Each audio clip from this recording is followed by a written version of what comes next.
Good afternoon, guys, and welcome to the podcast. I've got a guest for you coming out of the land down under, Justin Kabbani. He's an AI implementation coach, ChatGPT expert, and he empowers businesses with AI and creativity. He's also the founder of AI Marketing Summit. So I'm really happy to have him on to discuss everything AI. And Justin, welcome. Thanks so much. Really excited to, always excited to share this knowledge, but particularly with your audience today. Yeah. So briefly introduce yourself and we'll dive right into the questions. Yeah, Chris, at 24, straight out of university, I launched an advertising agency with a childhood best buddy of mine. And I did that not because I was the best in the game, but because I couldn't get an interview, let alone a job, because I actually didn't graduate. 17 and a half years we ran that business. We built up to a team of 45. We worked with some of the biggest Aussie brands and some global brands as well. And I exited that business in October 2022. And I was in this journey of what's next and passionate about creativity. And I wanted to help businesses understand how to problem solve using the advertising mindset. And then along comes ChatGPT the next month. And I dabbled with it like everyone. I was a little skeptical. Played with it for a bit and then put it aside. And then over that summer, I was convinced there's got to be some application for business in here. And so start of 2023, took on my first client, and it was where I took a process that previously had taken me 6 people, 6 weeks, and was a $60,000 budget. And I delivered that piece of work myself in 6 hours. And I could see how the next time now I knew the prompts would be like a 60-minute thing. And so since then, I've been helping businesses realize those kind of returns for all kinds of projects. But the thing that I'm most passionate about is that ability for us to really be able to connect with our purpose. ChatGPT is an amplifier of self. I don't care so much for the machines. I really care about what we're capable of as humans as a result of being empowered by these machines. Yeah. Really interesting. And yeah, there's kind of two schools. One is like using AI in creativity, and then the other is using AI in automation, and this has more impact. And so talk about how can AI enhance creativity in business? And I asked this question to another guest the other day. Do you think AI will ever fully replace human creativity, or is it more of a complementary tool? Yeah, awesome question. I think it is one of the fears that we hear all the time. It's destroying creativity. And look, there are some professions where it's having a pretty big impact. Coders, for example, it is doing a lot of this work really quickly in grad roles, right? The work that graduates previously used to do, AI is powering through. But let me give you an example on creativity. Right now, here in Australia, it's 8 a.m. I've woken up, fresh brain, fully charged neurochemicals, like ready to go. And for the most part, if I were to start a new project this morning, I'd be applying that fresh brain on the low level parts of the project. Yeah. Oh, I need to make a presentation. What are the 10 slides that I should put in here? How should I structure it? Where's that data that I needed? Whereas now with AI, I can get that first draft ready real quick. And then I'm applying my fresh brain on something that is further advanced. And that's the bit where I see us flourishing in terms of human creativity, because we're not wasting fresh, beautiful brain on low level tasks. We're actually accelerating into that high value zone. Yeah, it's really interesting. And the other question I have is I was reading a lot of these, and there's talk that's saying that AI is going to get so good that that it's going to be a category of its own. And I see like AI, like you're starting to see AI avatars and just AI. I'm wondering if there's going to be like AI celebrities. What are your thoughts on just AI replacing just human judgment? And a lot of executives believe that AI is going to replace middle managers and C-suites. And essentially you're just going to have basically the collapse of the executive functions. It's just basically one person's going to take on a lot of roles and just get rid of all of that waste. Yeah. Wow. I just, even in doing what I'm doing all day, every day, I don't know if I'm qualified to answer that question. I'll be honest. I don't see myself as a futurist in as much as I see myself as a nowist. I feel like in this October 2020 ChatGPT launch and everything that's happened since then, Like we have this enterprise level power, the stuff that was reserved for those that were spending millions on machine learning, like the Googles, the Amazons of the world. Like we've got that in our pocket, in our hands, on voice command with us right here, right now. Yeah. It has to have an impact. And it feels scary, but also in the human context, how old are all these things we're talking about? Middle management, 100, 150 years? Like let's zoom out a little and think about this in the broader human context. Yeah. Yeah. Which, and a follow-up question I have for you is just talking about just mindset shifts for AI success. And you emphasize an Yeah. AI mindset for teams, and what cultural mindset changes do you believe are essential for successfully adopting AI? Yeah, great question. So much of it is around mindsets, right? Like on the simplest level, I think about in human to human interaction. If you're working with a colleague and you're working on a project together and you give them some feedback, like we're always thinking of balancing the level of feedback we give with maintaining rapport and relationship, right? So first round, we might give 80%. Second round, we might give a little less because we're wanting to preserve relationship. Third round, sometimes we're starting to get into difficult territory. And I've seen too many projects get in that like doom spiral because, at the end, we're like, let's preserve the relationship over trying to deal with this piece of work. And the opposite is true when we're working with AI. In workshops, and I run workshops with big corporates and public workshops and stuff like that. I'll see, people will get a first response and they'll go, "It's not very good." I'm like, tell it it's not good. Tell it why it's not good. Tell it to give me it in simpler language, more complex language. Tell it to give me 10 more variations of that, to take variation number 2 and number 7 and combine them together. So we really need to be comfortable that we get to give the feedback that we want to give with this tool. That's number one, like most important mindset. I think the other one is just to have this childlike curiosity. Sorry, the sun's shifting Yeah. here. I can see. Was, I'm starting to look more important than I am. Eh? There we go. Yeah, having this childlike curiosity of, I say, like being that kid in the back of the car.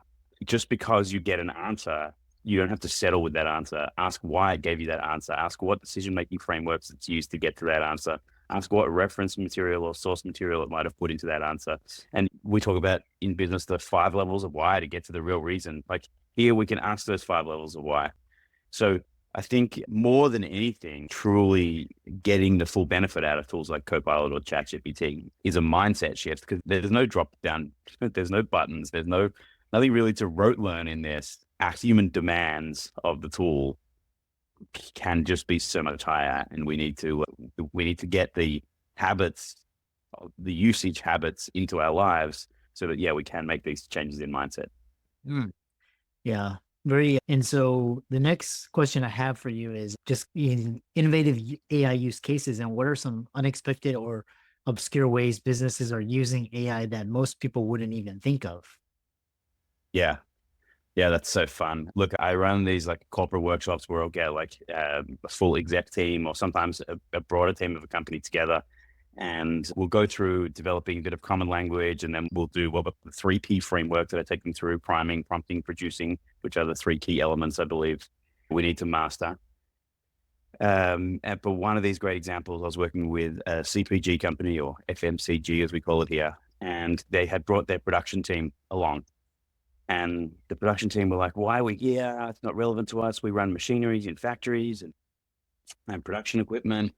And as the workshop went on, it got to the end of the day and they had quietened down, and I went to go check in on them. What are you up to? And they're like, we've taken all the 10 different manuals from all the different pieces of machinery that we have, which some of them were just photocopies, right? And others were written not in English.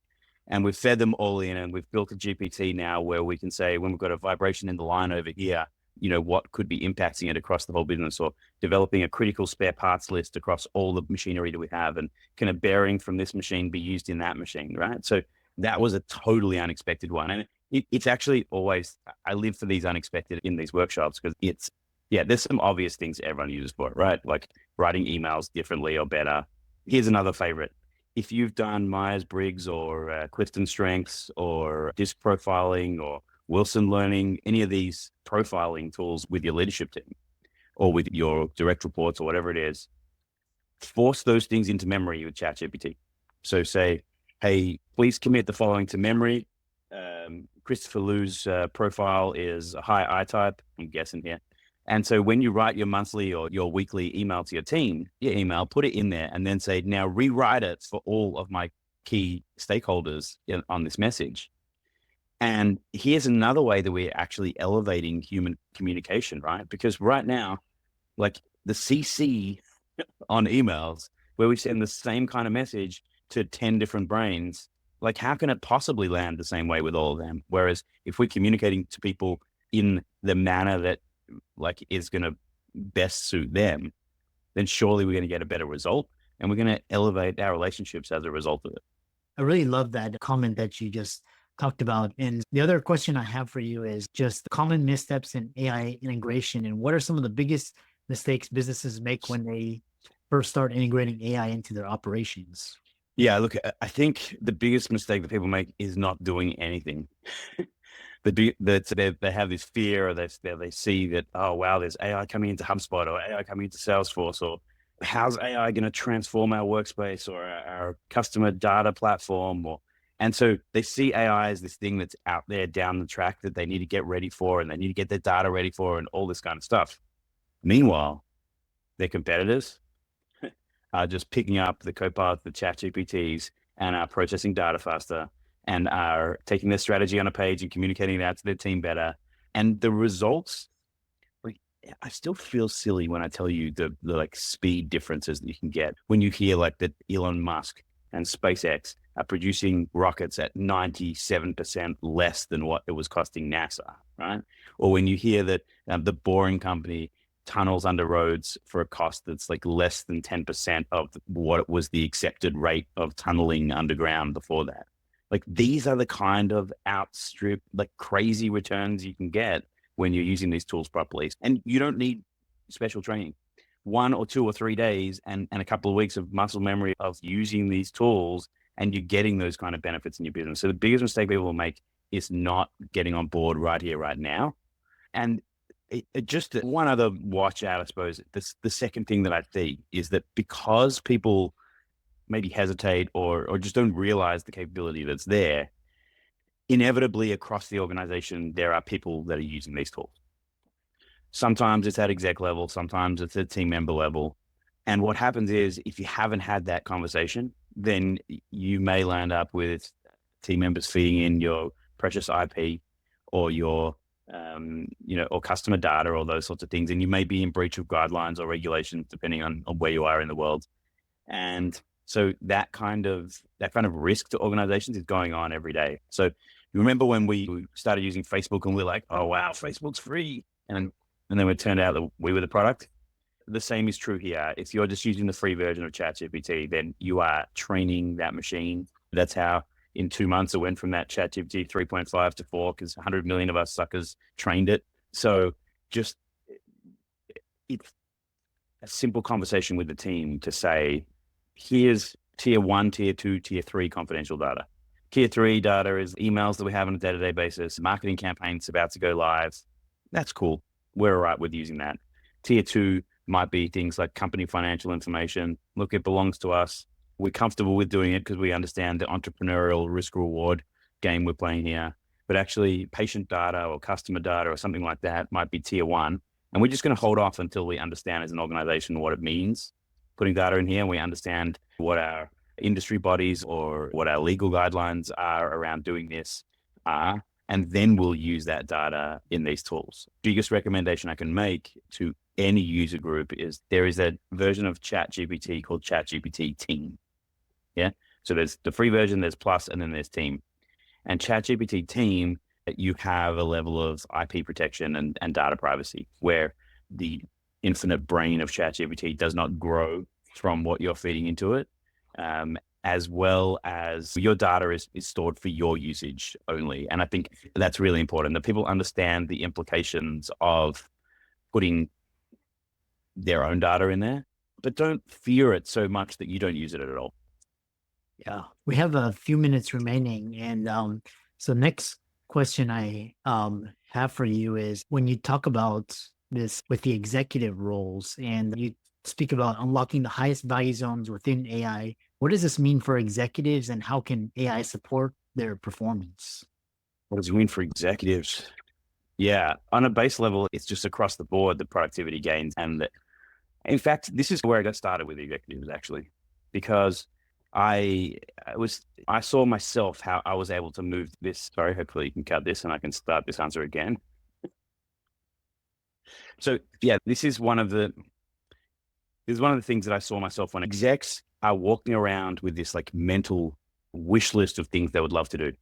If I had time, if I had budget, I'd run this project. Or if the team weren't busy on this.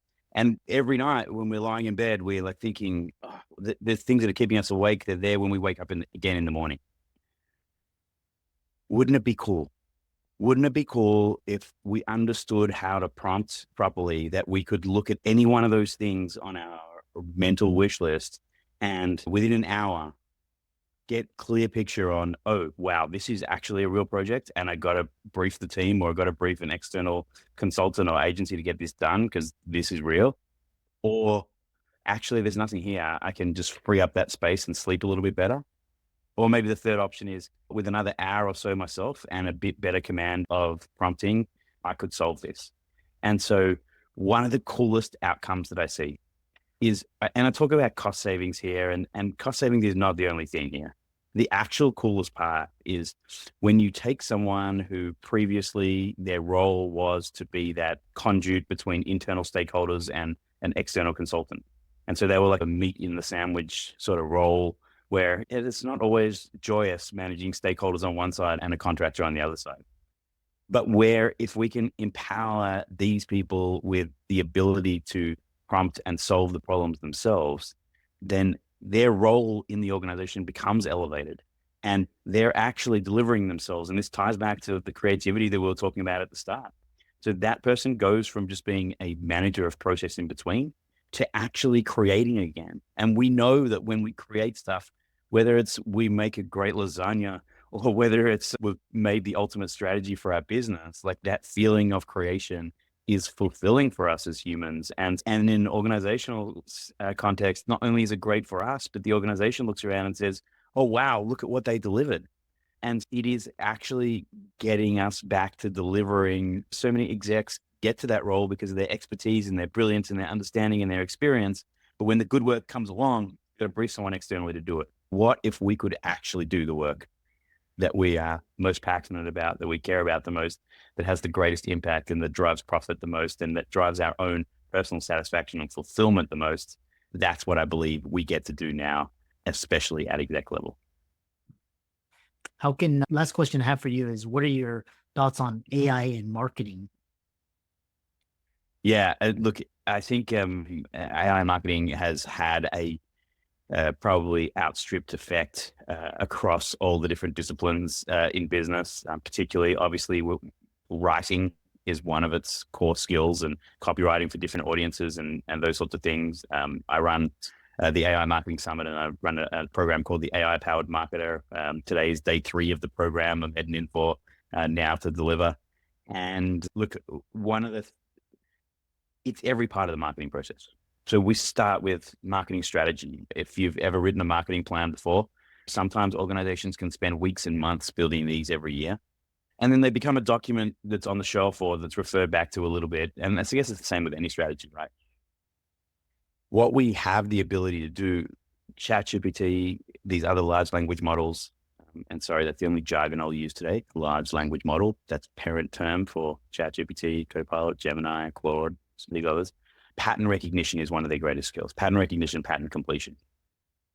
And so when we're doing something like strategy, then pattern recognition insights is so valuable. But again, it can accelerate us through that process so that we can really get to the point where we go, oh, how can we do this better and different? And how can we actually apply our thinking and creativity on top of something that is a higher standard to start with? So that's definitely at the strategy level. The other thing is that working 17 years in advertising, personalization has been like the rage for a long time. Certainly with like web platforms like Sitecore and stuff like that, the big promise was like, oh, we're going to be able to personalize for users. And what did we do? We're like, hi, Christopher, welcome back. that we limited it to people's names because we didn't really have that ability to crunch the data and do that stuff. So where an organization now might have spent a lot of time and money developing their 3 or 4 customer personas to understand, now we can take data and we can do 20 or 30 or 100 different customer personas and really get down to understanding each customer's pain points and trigger points and drivers and motivations and all those sorts of things. So we can understand our customer better. I think in multilingual, multicultural marketing as well, it can have a massive outstripped impact. Like here in Australia, when I still look at the majority of companies advertising in websites, it looks very vanilla. It looks very standard as we're talking to 1 or 2 of the main audiences, but more than 50% of households here speak another language at home. So if you're doing your marketing in one language, it's so quick and easy to translate that into multiple languages and to be able to be putting it out in that way and building brand preference in other communities and other target areas. Yeah. And even here's a crazy, funny thought that I think about it a little bit. People say, oh, we don't want to use AI images in our advertising because it's not real. Customers won't relate to it. Yeah. I worked in advertising for 17 years. What do? We take an actor and we ask them to sit over here and pretend to use this product whilst we take a photo of you. And that's what we call is real. It's really not that far away from getting an AI avatar to do exactly what we're getting this actor to do. But either way, I think what we are elevating with all this stuff, we are elevating that level of human connection. This conversation between you and I, there is an authenticity to it. There is a realness of it. You can hear when my heart is speaking. I can hear when your heart is speaking. And so I think like that is one of the most exciting parts about all this stuff, and even into marketing, is just this elevation of the human to human relationship and connection. And that's still what we look forward to. We look forward to what one human can achieve. We're still in awe of each other. I'm in awe of what you've done with this podcast and the audience you've built and the consistency that you've had in building so many great episodes, right? And that's what brings me here today. And similarly, like you want to hear what I'm doing as a human being. And that's what we're talking about, whether that be in the art galleries of the world. I think we'll still go to see what one human was able to create, or in the professional sports matches, what one human was able to achieve. Yeah, it still fascinates us. Yeah. How can people find you and contact you and reach out to you and learn from you? Yeah, thanks. JustinKabbani.com is the best place to start. But I hang out on LinkedIn most days. So connect with me on LinkedIn, please. I am incredibly passionate about this stuff through the entire process. I'm always in the ear of my kids' schools talking about how we're changing education. I'm talking to universities about how we can impact that experience as well as into workplaces and particularly underserved groups, whether that be neurodiverse communities. These are really, truly empowering tools that are democratizing opportunity in the world.